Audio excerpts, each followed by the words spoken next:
رب العالمين والصلاة والسلام على أشرف الأنبياء والمرسلين سيدنا وحبيبنا ومولانا محمد وآله وأصحابه أجمعين ونشهد أن لا إله إلا الله وحده لا شريك له ونشهد أن سيدنا ونبينا محمدًا عبده ورسوله أرسله بالهدى ودين الحق ليظهره على الدين كله وكفى بالله شهيدا أما بعد فأعوذ بالله من الشيطان الرجيم بسم الله الرحمن الرحيم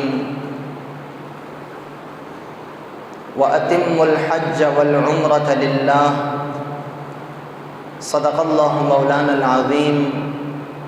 قال النبي صلى الله تعالى عليه وسلم من زار قبري وجبت له شفاعتي أو كما قال عليه الصلاة والسلام إن الله وملائكته يصلون على النبي يا أيها الذين آمنوا صلوا عليه وسلموا تسليما اللهم صل وسلم وبارك على سيدنا ومولانا محمد طب القلوب ودوائها وعافية الأبدان وشفائها ونور الأبصار وضيائها وعلى آله وصحبه أجمعين صلاة وسلاما دائما عليك يا سيدنا يا رسول الله صلاة وسلاما عليك يا سيدنا يا حبيب الله صلاة وسلاما عليك يا سيدنا يا رحمة للعالمين وعلى آلك وأصحابك يا سيدنا يا خاتم الأنبياء والمرسلين قابل احترام حاضرین و سامعین کرام، ذوالقعدہ کا مہینہ اپنے اختتام کی طرف ہے اور اس کے بعد اسلامی قمری مہینہ جو کہ قمری سال کا آخری مہینہ ذوالحجہ وہ شروع ہونے والا ہے۔ ذوالحجہ کا مہینہ جب شروع ہوتا ہے تو وہ اپنے ساتھ کئی یادیں ہمارے لیے اپنی زندگی میں تازہ کر دیتا ہے، اور ذوالحجہ کے مہینے میں جو ایک اسلامی تاریخ جو اس مہینے کے ساتھ جڑی ہوئی ہے، اس میں بنیادی کردار حضرت ابراہیم علی نبینا وعلیہ الصلاۃ والسلام کا ہے۔ اگر قربانی کے حوالے سے دیکھا جائے کہ 10 ذوالحجہ کو پوری دنیا کے مسلمان جانور ذبح کرتے ہیں اور قربانی کرتے ہیں، تو یہ قربانی کرنا بھی حضرت ابراہیم علیہ السلام کی یاد ہے۔ اور پھر انہی دنوں میں 8 ذوالحجہ سے 10 ذوالحجہ اور پھر 12 ذوالحجہ تک جو مخصوص ایام میں مخصوص عبادت کے طریقے اپنی مخصوص جگہوں اور مقامات پہ ادا کیے جاتے ہیں، جن کو حج کہا جاتا ہے، وہ حج بھی حضرت ابراہیم علیہ السلام ہی کی ایک عظیم یاد ہے۔ اور پھر اسی حج کے مقامات میں اکثر مقامات جن کو شعائر اللہ بھی کہا گیا ہے، ان کا تعلق بھی حضرت ابراہیم اور ان کے خاندان کے ساتھ ہے، اور یہ حضرت ابراہیم علیہ السلام کی وہ سیادت ہے کہ جب حضرت ابراہیم علیہ السلام کو سخت امتحانات میں ڈالا گیا، سخت آزمائشیں ان پہ اتاری گئیں، اور انہوں نے ان تمام آزمائشوں کا حوصلے اور صبر کے ساتھ مقابلہ کیا، اور تمام امتحانات جو اللہ کی طرف سے تھے ان میں جب کامیابی حاصل کی تو اللہ تبارک و تعالی نے آپ کو سیادت عطا فرمائی، امامت عطا فرمائی۔ قرآن میں اللہ نے فرمایا سورۃ بقرہ پہلے پارے میں وَإِذِ ابْتَلَى إِبْرَاهِيمَ رَبُّهُ بِكَلِمَاتٍ فَأَتَمَّهُنَّ۔ اور اے میرے حبیب آپ یاد کیجئے وہ وقت کہ جب ابراہیم کے رب نے ابراہیم کو کڑی آزمائش اور مصیبت میں ڈالا، فَأَتَمَّهُنَّ، تو انہوں نے وہ تمام امتحانات پاس کر لیے، تمام آزمائشوں میں وہ کامیاب ہوئے۔ تو اللہ نے فرمایا قال انی جاعلک للناس اماما، اے ابراہیم میں نے تجھے امامت عطا کر دی ہے، میں نے تجھے امام بنا دیا ہے۔ اب امام سے معنی مراد کیا ہے؟ تو اس کا ایک مطلب یہ ہے کہ ابراہیم تمہارے بعد جتنے بھی انبیاء آئیں گے بشمول خاتم النبیین نبی آخر الزمان صلی اللہ علیہ وسلم تک، وہ تمام کے تمام تمہاری ہی اولاد میں سے ہوں گے۔ ایک یہ امامت ہے اور سیادت ہے، اور دوسری یہ کہ جتنے انبیاء بھی تمہارے بعد آئیں گے وہ سب کے سب، اگرچہ ان میں سے انبیاء کے پاس اپنی شریعتیں ہوں گی، اپنی کتابیں ہوں گی، لیکن پھر بھی وہ تمہارا نام لیتے ہوئے ملت ابراہیمی پر کاربند ہونے کی تلقین کریں گی۔ اور بہت سارے ایسے امور جو آج ہمارے لیے یا ہم سے پہلے امتوں کے لیے سنت قرار دیے گئے، جن کو فطری امور بھی کہا جاتا ہے، وہ بھی حضرت ابراہیم علیہ السلام کی زندگی سے شروع کیے گئے اور ان کی ابتدا کی گئی۔ اس لیے حضرت ابراہیم علیہ السلام کا ذکر اور آپ کا جو کردار اور آپ کی اپنی زندگی میں اللہ کے دین کے لیے اور اللہ کی رضا کے لیے جو کارنامے ہیں، ان کا تعلق ذو الحجہ کے مہینے کے ساتھ ہے۔ انہی میں سے آپ کا ایک فعل وہ حج کا ہے۔ ویسے تو حج حضرت آدم علیہ السلام کے زمانے سے ہی شروع تھا۔ آدم علیہ السلام کے متعلق بھی یہی تاریخ کی کتابوں نے احادیث میں آتا ہے کہ آپ نے بھی سینکڑوں مرتبہ پیدل چل کے اللہ کی بارگاہ میں حاضری دی اور اللہ کے گھر کا طواف کیا۔ حضرت آدم علیہ السلام کے زمانے سے ہی حج کا یہ سلسلہ شروع ہے، لیکن باقاعدہ جب اس کو باقاعدگی کے ساتھ فرض کیا گیا اور لازم کیا گیا تو اس کی تاریخ حضرت ابراہیم علیہ السلام کے زمانے سے شروع ہوتی ہے۔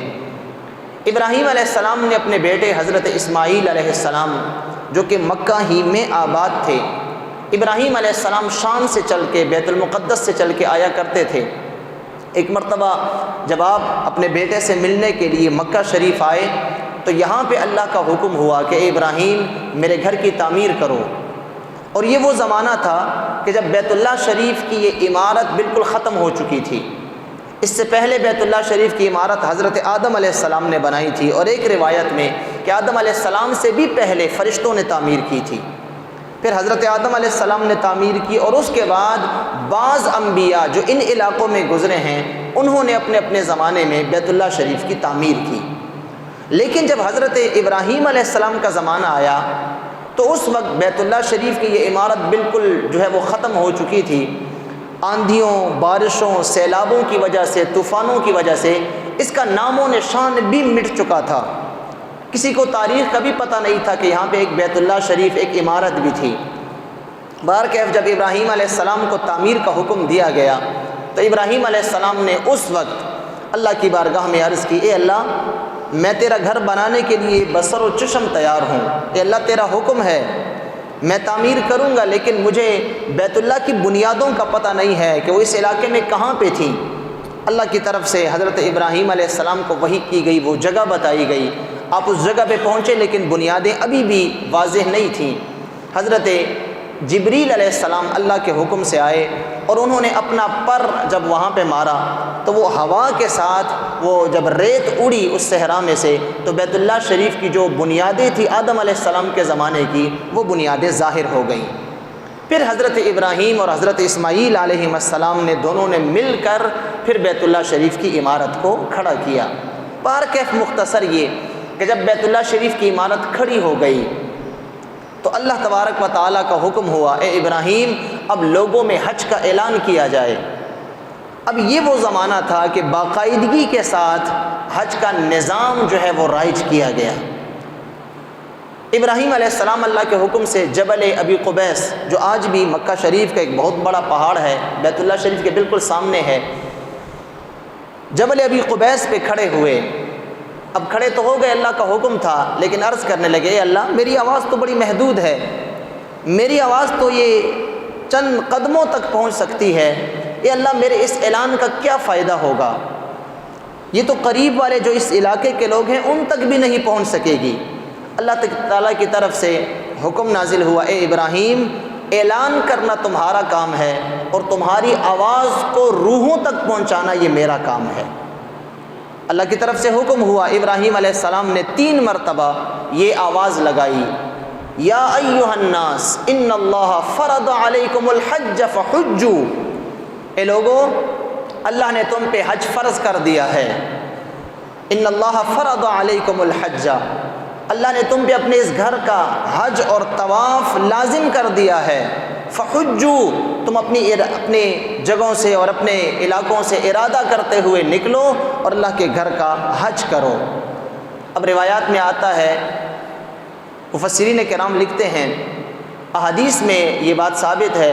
کہ حضرت ابراہیم علیہ السلام نے جو یہ 3 مرتبہ اعلان کیا، آپ کی آواز اس وقت جتنے انسان دنیا میں موجود تھے ان تک یہ آواز اللہ نے پہنچائی، انہوں نے بھی سنی۔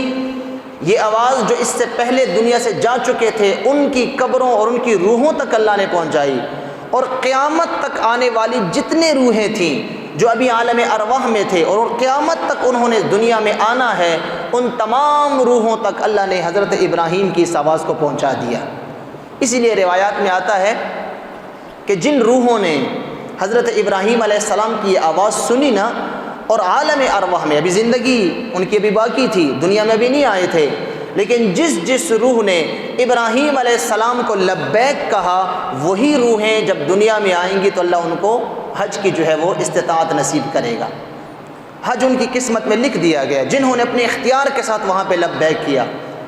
اور جنہوں نے ابراہیم علیہ السلام کی آواز سنی لیکن عالم ارواح میں انہوں نے لبیک نہیں کہا، اگر ان کے پاس دنیا میں بڑے بھی وسائل ہوں، بڑا بھی پیسہ ہو، بیت اللہ شریف کے سامنے ہی کیوں نہ وہ رہتے ہوں، لیکن اگر وہاں پہ انہوں نے لبیک نہیں کہا تو وہ قیامت تک حج نہیں کر سکتے۔ اس لیے جن روحوں نے، اور پھر روایات میں یہ بھی آتا ہے کہ جس روح نے 1 مرتبہ لبیک کہا وہ 1 مرتبہ حج کرے گا زندگی میں، جس نے 2 مرتبہ لبیک کہا وہ 2 مرتبہ کرے گا، جس نے 50 مرتبہ لبیک کہا وہ زندگی میں 50 مرتبہ اللہ کے گھر کا حج کرے گا۔ اس لیے ہم دیکھتے ہیں بہت سارے لوگ ہمارے معاشرے میں، تو مشاہدے کی بات ہے، بہت سارے لوگ لکھ پتی، ارب پتی، کروڑ پتی، پیسوں کی کمی نہیں ہے، ساری زندگی وہ سفر کرتے رہتے ہیں مختلف ممالک کا، لیکن حج ان کی قسمت میں نہیں ہوتا۔ ہم نے کتنے ایسے لوگوں کو دیکھا ہے ان کے پاس وسائل، اسباب سب کچھ ہیں، لیکن حج اب تک وہ نہیں کر سکے، زندگی گزر گئی، فوت بھی ہو گئے، حج ہی نہیں کیا، اگرچہ ان پہ حج فرض ہو چکا تھا، مالی استطاعت تھی۔ یہ کیوں؟ اس لیے کہ ان کی روحوں نے وہاں پہ لبیک نہیں کہا تھا عالم ارواح میں۔ اور ہم نے ایسے لوگوں کو بھی دیکھا اور دیکھ رہے ہیں اس معاشرے میں، جن کے پاس کھانے کے لیے پیسے نہیں ہوتے،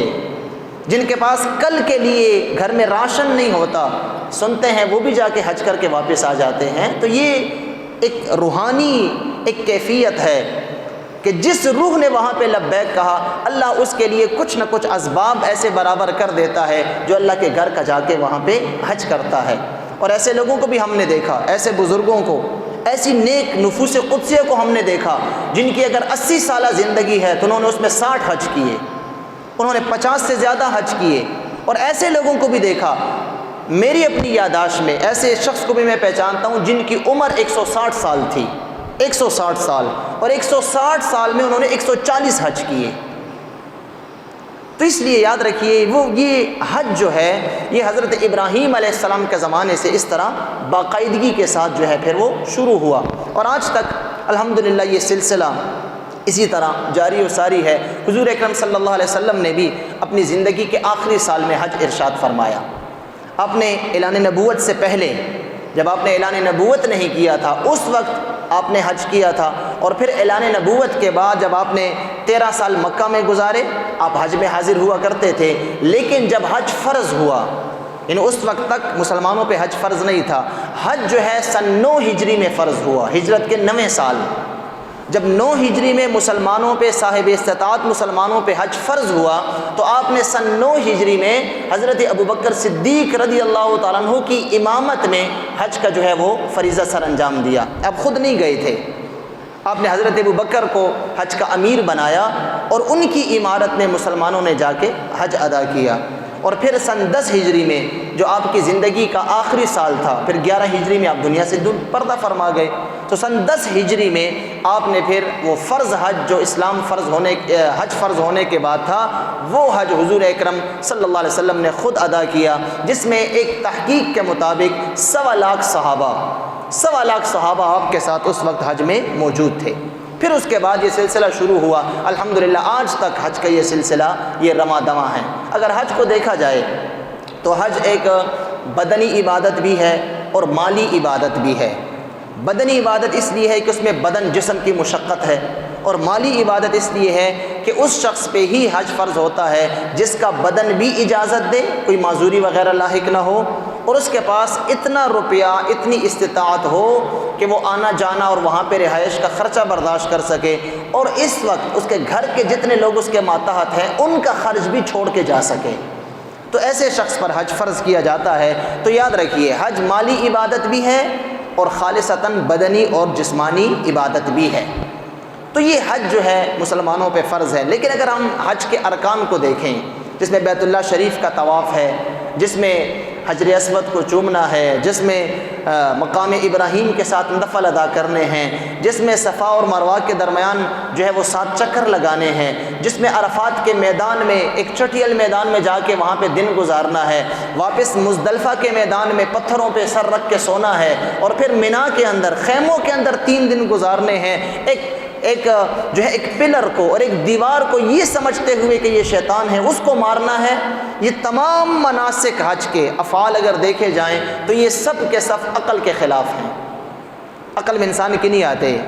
ایک میدان میں بڑا دن گزارنا، ایک میدان میں رات گزارنا، ایک دیوار کو جا کے مارنا، یہ کہاں کی عقل ہے یا کہاں کی ہوش مندی ہے؟ اتنی سخت گرمی میں،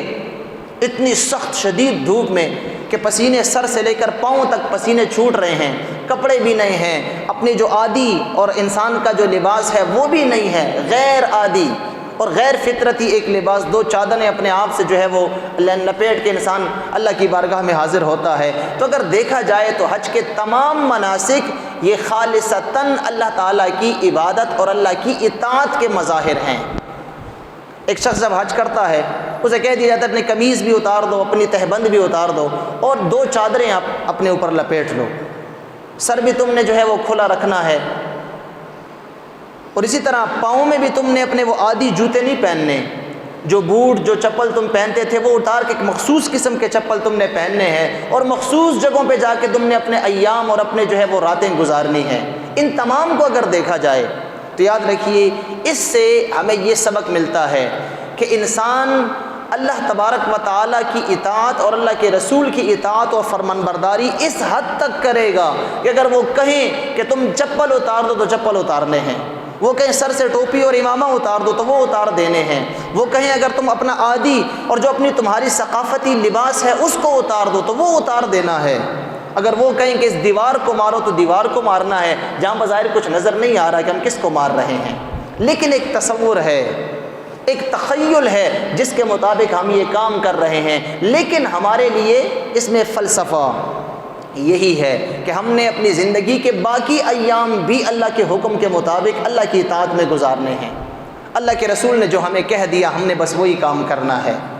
اس لیے کہ یہ سارے کام خلاف العقل ہیں۔ صفا مروہ کے درمیان حاجی 7 چکر لگاتے ہیں، عمرہ کرنے والے 7 چکر لگاتے ہیں۔ حضرت ہاجرہ رضی اللہ عنہا آپ نے 7 چکر لگائے تھے، لیکن وہ تو پانی کی تلاش میں تھے، ان کی غرض تھی، مقصد تھا۔ ان کا بیٹا حضرت اسماعیل چھوٹا ایڑیاں رگڑ رہا تھا، پانی نہیں تھا، انہوں نے تو پانی کی تلاش میں وہ 7 چکر لگائے تھے۔ ہو سکتا ہے یہاں پہ پانی ہو سکتا ہے وہاں پہ ہو سکتا ہے وہاں پہ ہو۔ اب آج کے زمانے میں وہاں پہ تو پانی کے کولر لگے ہوئے ہیں، ٹھنڈا گرم دونوں قسم کا پانی مل رہا ہے، لیکن پھر بھی وہاں پہ ہم نے 7 چکر ضرور لگانے ہیں۔ یہ اللہ تبارک و تعالیٰ کے ان نیک لوگوں کی یادیں ہیں۔ تو حج جہاں اللہ اور اس کے رسول کی اطاعت کے مظاہر ہیں، وہاں اللہ کے نیک بندوں کی یاد بھی ہے کہ وہ لوگ جنہوں نے اللہ کی رضا کے لیے اپنا وطن چھوڑا، اللہ کی رضا کے لیے اپنی عیش چھوڑی، اللہ کی رضا کے لیے انہوں نے اپنی زندگیاں قربان کیں، آج ان کی یاد ہم تازہ کر رہے ہیں۔ میدان عرفات میں حضور نے جو ہے وہ دن گزارا، ہم بھی جا کے وہاں پہ گزارتے ہیں۔ مزدلفہ میں رات گزاری، ہم بھی جا کے وہاں پہ گزارتے ہیں۔ مینا کے اندر خیمے میں انہوں نے 3 دن گزارے، ہم بھی جا کے وہاں پہ گزارتے ہیں۔ ابراہیم علیہ السلام نے تو شیطان کو دیکھا تھا تو 7 کنکر مارے تھے، شیطان تو ان کو نظر آیا تھا 3 جگہوں پہ، انہوں نے وہاں پہ شیطان کو دیکھ کے کنکر مارا۔ ہمیں تو شیطان نظر نہیں آ رہا، لیکن ہم پھر بھی وہاں پہ کنکر مار رہے ہیں، کس لیے؟ ان نیک لوگوں کی یاد تازہ کرنے کے لیے۔ جو ہمارے لیے ایک سبق یہ بھی ہے کہ جہاں اللہ اور اس کے رسول کی اطاعت میں ہم نے آنکھیں بند کر لینی ہے، ہم نے یہ نہیں کہنا کہ یہ کیوں ایسے ہے اور کیسے ہے، یہ کیوں اور کیسے مسلمان کے شایع نشان نہیں ہے۔ ہم یہ نہیں کہہ سکتے دن میں 5 نمازیں فرض ہیں، یار یہ 5 کیوں ہیں، 6 کیوں نہیں ہیں، یہ 5 کیوں ہیں، 3 کیوں نہیں ہیں؟ تو کیوں اسلام ہم سے یہ چاہتا ہے کہ ہم کیوں نہ کریں؟ بس اللہ اور اس کے رسول کا حکم ہے۔ جب ہم نے کہہ دیا کہ ہم مسلمان ہیں، اور مسلمان کا معنی کیا ہے؟ آپ ڈکشنری اٹھا کے دیکھیے، مسلمان کا معنی ہے اپنا سر جھکانے والا۔ جب ہم نے کہہ دیا کہ ہم مسلمان ہیں تو ہمارا سر جھک گیا ہے۔ اب ہمیں اتنی جرت کہاں سے ہوئی کہ ہم اب یہ سوچیں کہ یہ حکم کیوں ہے، کیسے ہے، یہ ایسا نہیں، ایسا ہونا چاہیے تھا، ہمیں اس چیز کی اجازت نہیں ہے۔ ایک یہ، اور دوسرا حج ہمیں یہ بتاتی ہے کہ جو اللہ کے نیک بندے ہیں، جو متقی پرہیزگار ہیں، جن کو قرآن اور جن کو سنت اولیاء کہتی ہے، ہم نے ان کا دامن پکڑنا ہے، ان کی اطاعت کرنی ہے، ان کا طریقہ اپنانا ہے۔ اس لیے اللہ نے فرمایا وَاتَّبِعْ سَبِيلَ مَنْ أَنَابَ إِلَيَّ، تم ان لوگوں کی پیروی کرو جو میری طرف آنے والے ہیں، جو میری طرف آ رہے ہیں، ان کو راستہ معلوم ہے، ان کو میری طرف آنے کے طریقے معلوم ہیں۔ وَاتَّبِعْ، تم ان کا دامن پکڑ لو، بس تم ان کے ساتھ چلتے چلتے مجھ تک پہنچ جاؤ گے۔ تو یہ نیک لوگوں کی ادائیں ہیں حج۔ اور پھر حاجی جب حج کرنے کے لیے جاتا ہے تو اس سفر میں اس کو ایک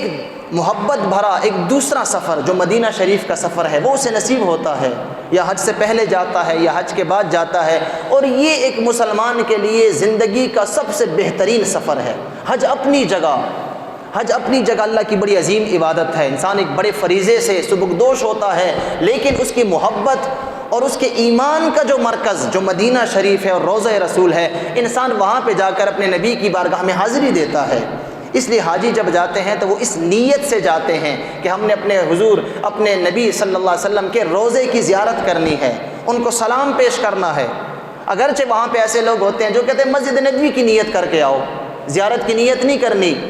حضور کے روضے کی نیت نہیں کرنی، یہ باتیں سب غلط ہیں۔ یہ وہاں پہ ایک خاص ایک مخصوص طبقہ ہے جو آج یہاں سے ہمارے یہ ذہن بنا رہے ہیں۔ مسجد نبوی کی نیت کرنی ہے، اس میں ایک نماز کا ثواب 50,000 اور 1 لاکھ تک ہے۔ تو میں یہ پوچھتا ہوں کہ جس مسجد نبوی جس کو نبوی کہا گیا، جس کی ایک نماز 50,000 اور 1 لاکھ تک شمار کی گئی، اس مسجد کو یہ فضیلت کس کی وجہ سے ملی؟ جس کی وجہ سے ملی ہم اس کو چھوڑ دیں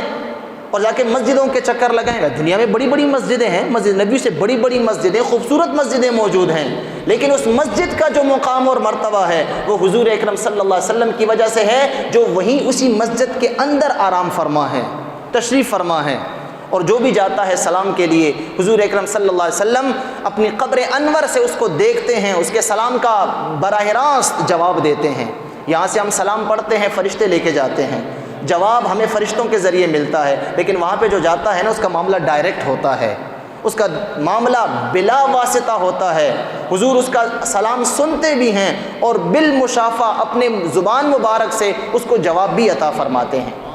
تو اس لیے یاد رکھیے یہ ایک مسلمان کے لیے محبتوں سے بھرا سفر ہے۔ جو ہمارے دوست احباب بھائی حج کے لیے جا رہے ہیں ان کو چاہیے کہ وہ حج کے طریقے سیکھیں، مناسک سیکھیں، روضہ رسول کی جو ادب احترام ہے، جو سلام کا طریقہ ہے، وہاں کے جو آداب ہیں ان کو سیکھ کر یہاں سے جائیں، تاکہ ان کا پیسہ، ان کا وہ وقت، ان کی جسمانی مشقت وہ کام آئے، اور یہ نہ ہو کہ وہاں پہ اتنا عظیم سفر بھی کر کے آئیں، بدنی مشقت بھی اٹھائیں، پیسہ بھی لگائیں اور ہاتھ میں بھی کچھ نہ آئے۔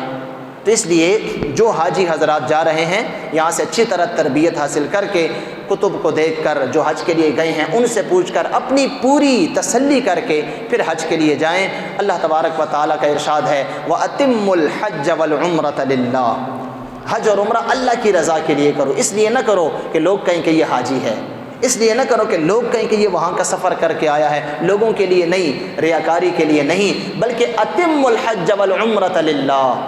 اللہ فرماتا ہے میری رضا کے لیے حج اور عمرہ کرو۔ اور پھر جب انسان مدینہ شریف حاضری دے تو یہ سوچ کر حاضری دے کہ میرے نبی نے ارشاد فرما دیا ہے من زار قبری وجبت لہ شفاعتی، آپ نے اپنی زندگی میں ارشاد فرما دیا تھا کہ جو میرے دنیا سے جانے کے بعد میری قبر کی زیارت کرے گا، میری قبر پہ آئے گا، وجبت لہ شفاعتی، اس کے لیے میری شفاعت لازم ہو جائے گی، میں اس کی شفاعت ضرور کروں گا جو میری قبر کی زیارت کے لیے آئے گا۔ اور حضور نے یہ بھی فرمایا من استطاع منکم ان یموت بالمدینۃ فلیمت، حضور نے فرمایا تم میں سے جو مدینہ شریف میں زندگی گزار سکتا ہے وہیں پہ زندگی گزارے، فلیمت، اور وہیں پہ مرے، مطلب جو شخص زندگی مدینہ شریف میں گزار سکتا ہے، حضور نے فرمایا یہاں پہ زندگی گزارو، میرے شہر میں زندگی گزارو، یہاں پہ مرنے کی تمنا کرو،